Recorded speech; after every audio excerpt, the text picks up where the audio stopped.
হোসাইন বলেন, নানা আপনার আব্বা আব্দুল্লাহ কি কোন নবীর মেয়ের জামাই নাকি? বলেন, আমার আব্বার নাম হলো আলী কাররামাল্লাহু ওয়াজহা। আমার আব্বা হলো শেরে খোদা। দুনিয়ার সব কাফির মুশরিকদের জন্য আল্লাহ আমার আব্বারে বাগ বানিয়ে পাঠিয়েছে। বিষ্ণু বললেন, তাই তো। আবার হোসেন প্রশ্ন করলেন, নানা বলেন তো আপনার আম্মার নাম কি? বিষ্ণু বললেন, আমার মায়ের নাম আমিনা। হোসেন বলল, নানাজি জান্নাতে সর্বপ্রথম যেই মহিলাটা ঢুকবেন ওই মহিলাটা হলো আমার আম্মা জান ফাতিমা। বিশ্বনবী কোনো কথা বলেন না। হোসেন আবার প্রশ্ন করলেন, নানা বলেন তো আপনার নানার নাম কি? বিশ্বনবী বললেন, আমার নানার নাম হলো ওয়াহাব ইবনে আব্দে মানাফ। হোসেন বলে, নানা আপনার নানা ওয়াহাব রে কে চিনে?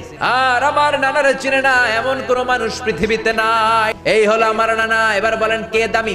বিশ্বনবী আর ধৈর্য ধারণ করতে পারেন না, ধা ধা করে চোখের পানিগুলো ছেড়ে হোসেনকে বুকের মধ্যে জড়িয়ে ধরেন আর বলেন, হোসেন তুমি ঠিকই বলেছ, আসলে আমি নবীর চাইতে তোমার দাম আল্লাহর কাছে